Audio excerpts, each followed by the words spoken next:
Hello class 10 students, welcome to today's online class. In today's class, our topic is electromagnetic induction. This is a new topic. Previous to this class, we have understood that what is the force on a current carrying conductor, and we also understood a very important topic that was DC motor. Force on a current carrying conductor depend करता था ये concept DC motor पे, और अब electromagnetic induction हमारे next big topic, important topic है। AC generator पे ये कॉन्सेप्ट वर्क करेगा और इसको हमें आज समझना है, electromagnetic induction. So as we already know, hence Oersted experiment में क्या बताया था हेंस ऑरेस्टेड ने कि एक करंट कैरिंग कंडक्टर के आसपास मैग्नेटिक फील्ड होगा। हेंस ऑरेस्टेड ने ये बताया कि करंट कैरिंग कंडक्टर के आसपास मैग्नेटिक फील्ड होगा। मतलब उसने क्या बताया? उसने बताया कि इलेक्ट्रिक करंट या electricity is related with magnetic field या मैग्नेटिज्म, ये बताया उसने। Then there was a scientist, ये तो बताया आपने, Hans Oersted. Hans Christian Oersted, इस साइंटिस्ट ने ये बताया। But there was a very knowledgeable physicist जिसने इसके उल्टे रिवर्स फिनोमिना पर वर्क करना चालू किया, और उसका नाम था माइकल फैराडे। माइकल फैराडे, इस आदमी ने इसके उल्टे फिनोमिना, मतलब रिवर्स फिनोमिना पर सोचना चालू किया। उसने ये सोचा कि अगर इलेक्ट्रिसिटी से मैग्नेटिज्म पैदा हो सकता है तो क्या ये हो सकता है कि मैग्नेटिज्म से इलेक्ट्रिसिटी बन जाए? क्या मैग्नेटिज्म से इलेक्ट्रिसिटी, क्योंकि अभी देखिए अभी क्या हो रहा था, एक वायर से करंट फ्लो हो रहा है और आसपास मैग्नेटिक फील्ड बन रहा है। तो माइकल फैराडे ने इसके बारे में स्टडी चालू की। उसने सोचा कि क्या मैग्नेटिज्म से कुछ हो सकता है ऐसा कि इलेक्ट्रिसिटी बन जाए, और वही फिर हमें नाम दी इलेक्ट्रोमैग्नेटिक इंडक्शन। तो इसको समझने के लिए जो माइकल फैराडे ने एक्सपेरिमेंट किया उसको समझते हैं। Let us see what experiment did he performed. उसने ये काम किया कि उसने कॉइल लिया। So we are going through Michael Faraday experiment of electromagnetic induction समझने के लिए, but this is not in your course, so we have to understand this that what is electromagnetic induction. उसने कॉइल लिया, या बोल लो आप solenoid, उससे connect किया एक गैल्वेनोमीटर को। सर गैल्वेनोमीटर क्या होता है? सर ये गैल्वेनोमीटर वही होता है which detects the presence of electric current, which detects the presence of electric current. Can you please pass me that galvanometer, the black one? Galvanometer एक ऐसा डिवाइस है जो एक सर्किट में हम कनेक्ट कर दें तो वो बताता है कि इस सर्किट में करंट फ्लो हो रहा है कि नहीं। चलो पास में लाके दिखाता हूं गैल्वेनोमीटर दिखता कैसे है। सर गैल्वेनोमीटर के बीच में जी लिखे रहता है कुछ इस प्रकार से, अगर सही दिख रहा हो तो जी लिखे रहता है। उसके जो डायल रहते हैं वो बीच में रहते हैं, बिल्कुल सीधा ऐसा डायल रहेगा, वो बिल्कुल सीधा रहेगा, और बीच में रहता है जीरो।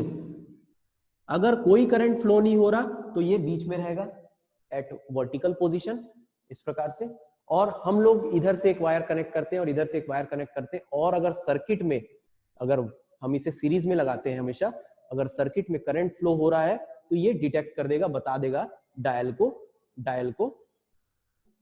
इसमें देख लीजिए अच्छे से, कुछ ऐसा दिखेगा, दिख रहा है? देखो बीच में जीरो में है,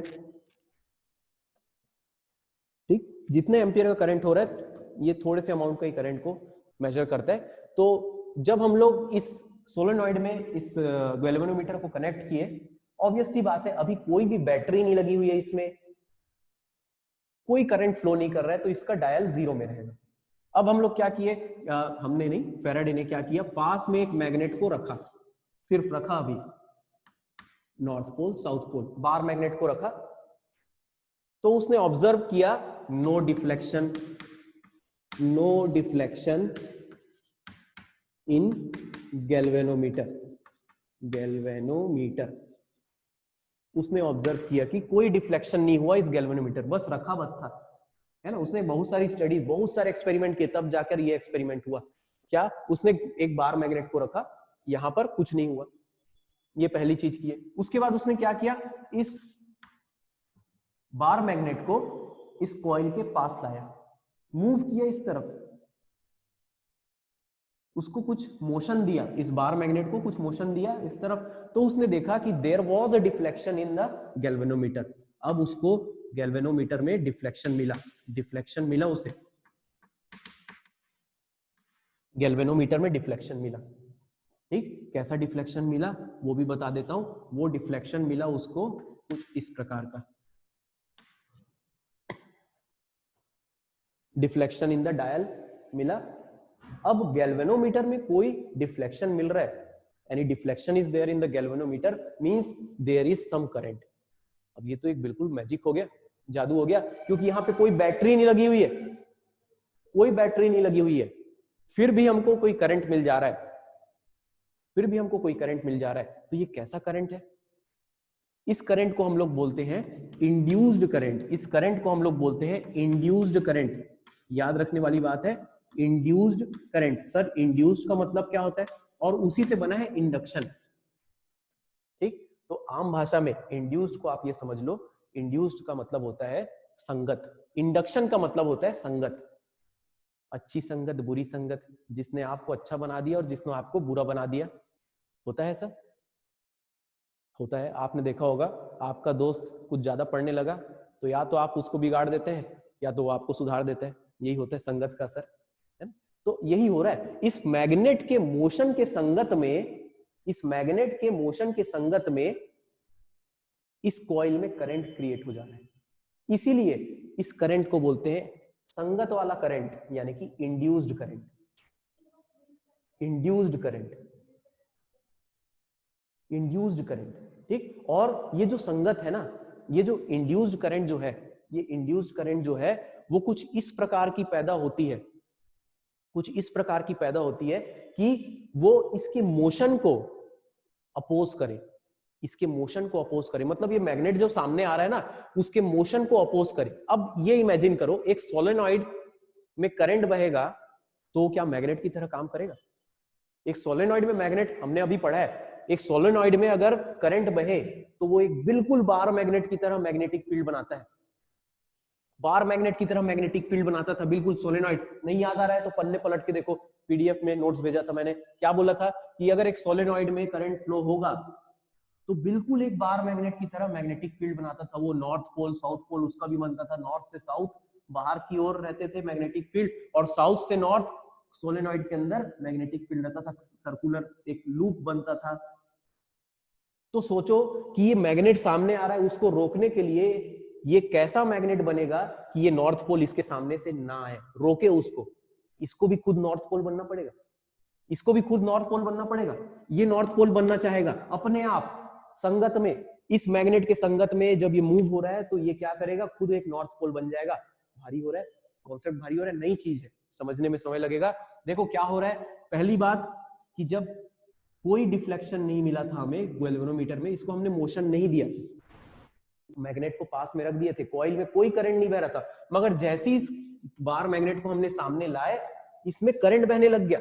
करंट भी दो तरीके से बह सकता है सर, कैसे? करंट ऐसा भी बह सकता है, करंट ऐसा भी बह सकता है। कैसा करंट बह रहा है? तो कैसा करंट बह रहा है उसके बारे में बता रहा हूं मैं, कि इस मैग्नेट को जब मैं पास लाया तो वो कुछ इस प्रकार का करंट बहेगा इसके अंदर कि that will be opposing the cause, that will be opposing the cause. मतलब किसके कारण ये करंट बहना चालू हुआ? इस मैग्नेट के कारण।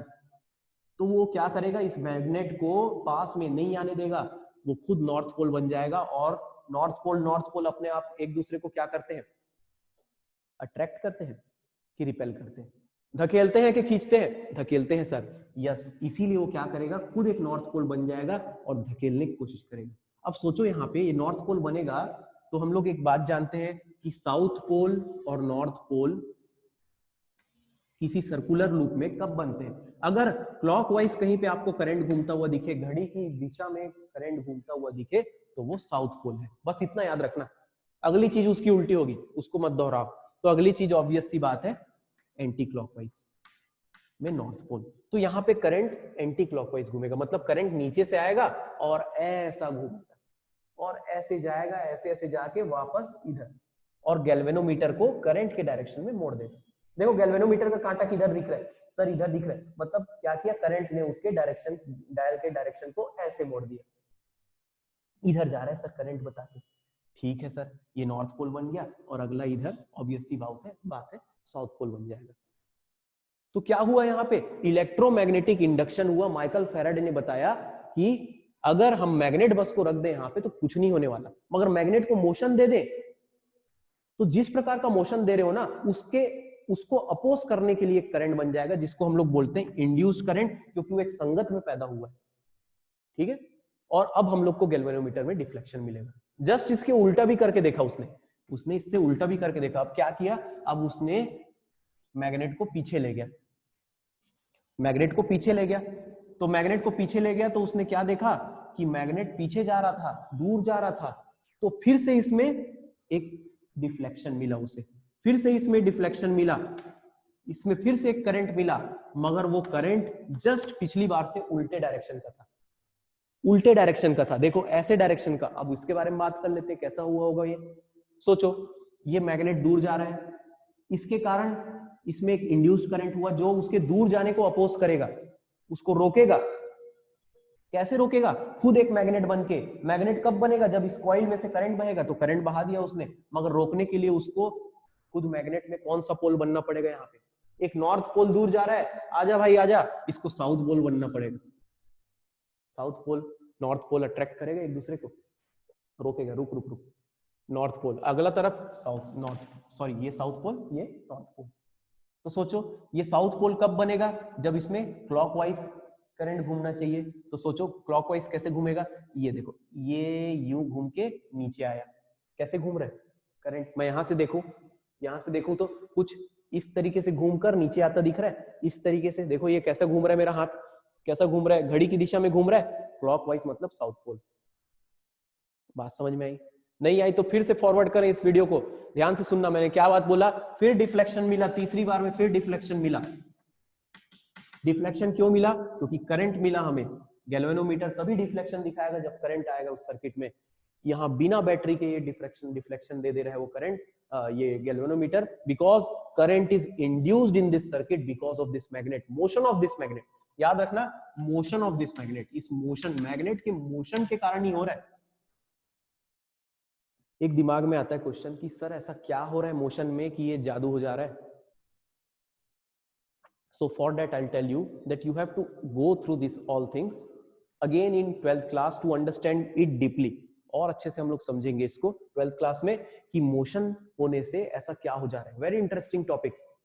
आप सोचो, हम लोग टॉयज में जो खिलौने होते हैं, टॉर्च होते हैं, उसमें बैटरी डालते हैं तभी जाकर उसमें करंट आता है और वो काम करने लगता है। बट आप उसके बिना भी किसी चीज को इलेक्ट्रिसिटी दे सकते हैं, और उसी प्रकार से इलेक्ट्रिसिटी आपके घरों में आ रही है। आपके घरों में जो इलेक्ट्रिसिटी आ रही है, वो कहीं पे इलेक्ट्रिसिटी पैदा कर रहे हैं, केमिकल से नहीं, इसी प्रोसेस से, जिसको हम लोग जनरेटर बोलते हैं। और इसी प्रोसेस को हम लोग एसी जनरेटर हमारे नेक्स्ट टॉपिक में देखेंगे कैसे यूज होता है वहां पे। मगर यहाँ पे अभी समझने वाली बात है कि फैराडे ने एक्सपेरिमेंट किया, उसने देखा कि motion of the magnet is inducing current in the coil which is opposing its motion। तो उस प्रकार से उसमें करंट बह रहा है। पहली बात, नो डिफ्लेक्शन जब नो मोशन, जब मोशन था डिफ्लेक्शन, और दूसरे बात में उल्टे डायरेक्शन में मोशन तो उल्टे डायरेक्शन का डिफ्लेक्शन। एक बात और है, जो लास्ट बात है वो ये कि फैराडे ने ये भी देखा कि मैं मोशन हो रहा है मतलब इसको मैं तेज भी कर सकता हूं और धीरे धीरे भी ले जा सकता हूं। तो उसने जब मोशन के स्पीड को चेंज किया, ज्यादा किया या कम किया, मतलब उसको जब दूर ले जाना है तो जल्दी से ले गया या जल्दी से ले आया, तब उस समय देखा कि करंट की वैल्यू और ज्यादा होती थी।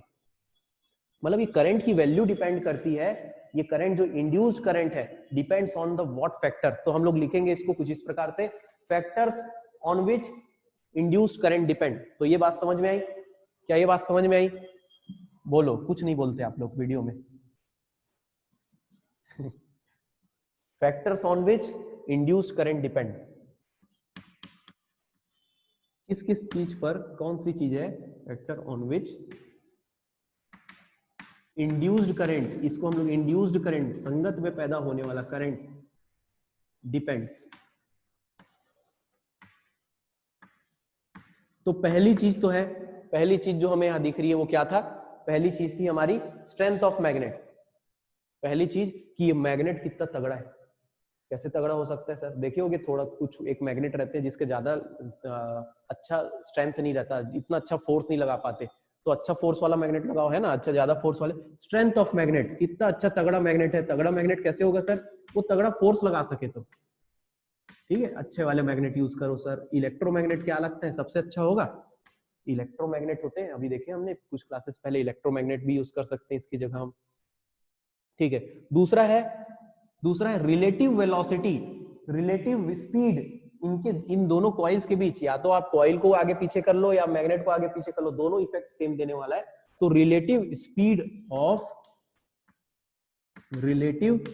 स्पीड, ये जो मोशन हो रहा है ना, उसको आप कितने धीरे धीरे कर रहे हो, कितने जल्दी कर रहे हो, उस पर डिपेंड करेगा ये करंट की वैल्यू, ठीक। करंट ज्यादा हो जाएगा, जल्दी से आप करो ये मोशन को, धीरे से करोगे वैल्यू कम रहेगी इस करंट की। Relative speed of coil and magnet. और लास्ट चीज है कितने ज्यादा नंबर ऑफ टर्न्स है। देखो जितनी ज्यादा नंबर ऑफ टर्न्स होंगे उतना ज्यादा इसमें इस मैग्नेट का इफेक्ट मिलेगा, इस मैग्नेट के कारण होने वाला इफेक्ट मिलेगा। तो नंबर ऑफ टर्न्स भी जरूरी है, number of turns in coil. तो 100 बात की एक बात क्या बात हो रही है कि माइकल फैराडे ने एक्सपेरिमेंट किया, उसने देखा कि मैं कॉइल के पास में एक मैग्नेट को रखता हूं, कुछ नहीं होता। अगर मैग्नेट को मैं पास लाता हूं तो करंट बहने लग जाता है, गैल्वेनोमीटर डिफ्लेक्शन देता है, जो करंट हो रहा है वो अपोज करने वाला है, तो करंट कुछ ऐसा बहता है कि वो अपोज कर सके, यानी नॉर्थ पोल बना दे, नॉर्थ पोल को रोकेगा, ठीक। और अगर दूर जा रहा है वो मैग्नेट, मोशन उसका ऐसा है कि दूर जा रहा है, तो उसको रोकने की कोशिश करने के लिए एक इंड्यूस्ड करंट बनाएगा और गैल्वेनोमीटर में डिफ्लेक्शन देगा। साथ ही उसने बोला कि ये जो मोशन है वो किस स्पीड से हो रहा है, उस स्पीड से ये करंट की भी वैल्यू डिसाइड होगी, ज्यादा होगा तो ज्यादा, कम होगा तो कम। In 10th class you are going to understand this concept only, no formulas, no derivation, but this concept, and on this concept only the next thing is depending on, which is our AC generator. But before AC generator let us go through one rule. अभी हमने क्या देखा DC motor के लिए कि अगर देखो हो भी रहा है, यहाँ पे आपको समझ में आएगा। डीसी मोटर में हमने क्या देखा? मैग्नेटिक फील्ड थी, करंट था, उससे एक फोर्स लगता था, याद आ रहा है? Fleming's left hand rule.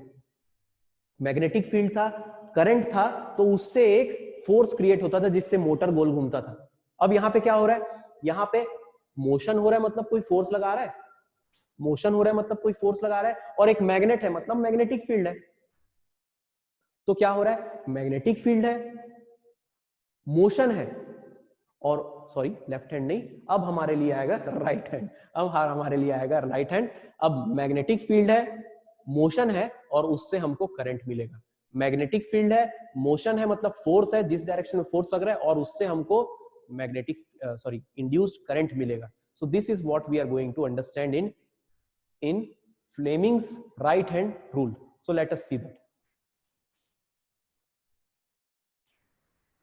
So let us now understand Fleming's right hand rule. Previous to this, when we were discussing about force on a current carrying conductor, हम लोगों ने समझा था Fleming's left hand rule, और हम लोग अब समझने वाले राइट हैंड। उससे इसको कंपेयर ना करें, उससे इसको जोड़ने की कोशिश मत करें, बिकॉज ये कंफ्यूजन क्रिएट करेगा। इसमें समझ लो कि राइट हैंड रूल हमें इंड्यूस्ड करंट पता करने के लिए हेल्प करेगा। Right hand rule induced current पता करने के लिए हेल्प करेगा। कैसे? तो ये हमारा राइट हैंड, ये हमारा राइट हैंड, और देखते हैं हम लोग कि क्या होगा राइट हैंड में। तो सबसे पहले पहली उंगली फोर फिंगर, पहली उंगली फोर फिंगर, वो शो करेगी मैग्नेटिक फील्ड, इस डायरेक्शन में मैग्नेटिक फील्ड। अभी मान लो जिस डायरेक्शन में मैग्नेटिक फील्ड होगी हम उसमें पहली उंगली को शो कर लेंगे मैग्नेटिक फील्ड। तो ये क्या दिखाने वाली? Magnetic field, magnetic field, magnetic field. और फिर उसके बाद ये हमारा अंगूठा, ये हमारा पहली उंगली जो जिस डायरेक्शन में हमारा अंगूठा 90 डिग्री में हमें अंगूठा को स्ट्रेच करना है, अब इससे 90 डिग्री में अंगूठे को स्ट्रेच करना है, देखो 90 डिग्री पे है ऊपर के डायरेक्शन में, ऊपर के डायरेक्शन में, तो उस डायरेक्शन में हम लोग हमारा रहेगा फोर्स और मोशन। जैसे कि अभी हमें देखा था फैराडेज लॉ में, फैराडे के एक्सपेरिमेंट में, कि फोर्स और मोशन, हम मैग्नेट को दे रहे थे, मोशन दे रहे थे, उस पर फोर्स लगा रहे थे, है ना, तो वो डायरेक्शन रहेगा हमारे अंगूठे का, थंब का, अंगूठे का डायरेक्शन फोर्स या मोशन में, पहली उंगली का डायरेक्शन मैग्नेटिक फील्ड में। और इसके बाद हम लोग जब अपनी मिडिल फिंगर को स्ट्रेच करते हैं 90 डिग्री में, देखो ये पहले से, ये पहले से, अब मैं क्या कर रहा हूं, अपने मिडिल फिंगर को स्ट्रेच कर रहा हूं 90 डिग्री में, मतलब अभी देखो ये इस डायरेक्शन मैग्नेटिक फील्ड, ऊपर डायरेक्शन में अंगूठा, और मिडिल फिंगर को स्ट्रेच किया, मिडिल फिंगर को स्ट्रेच किया, देखो मिडिल फिंगर को स्ट्रेच किया 90 डिग्री में, तब मुझे दिख रहा है ये बोर्ड से बाहर निकलता हुआ, बोर्ड से बाहर निकलता हुआ इस डायरेक्शन में रहेगा हमारा इंड्यूस्ड करंट, इस डायरेक्शन में रहेगा हमारा इंड्यूस्ड करंट, बोर्ड से बाहर की तरफ निकलता हुआ। मतलब what we are doing, we are calculating the direction of, we want to know the direction of induced current। तो डायरेक्शन ऑफ इंड्यूस्ड करंट पता करने के लिए आपको एक रूल बता दिया, फ्लेमिंग्स राइट हैंड रूल, उसमें से मैग्नेटिक फील्ड के डायरेक्शन में आपने पहले उंगली रखो, थंब को रखो फोर्स या मोशन के डायरेक्शन में, तो मिडिल फिंगर आपको देगा इंड्यूस्ड करंट का डायरेक्शन। ये रूल यूज होने वाला है एसी जनरेटर में, इसको खुद से आप कोशिश करके देखें कि आप अपने आप को स्ट्रेच कर पा रहे हैं कि नहीं अपने उंगलियों को 90 डिग्री में, और देखना कि असल में क्या होता है। देखिए एक्स एक्सिस में है मैग्नेटिक फील्ड, एक्स एक्सिस में मैग्नेटिक फील्ड जा रहा है,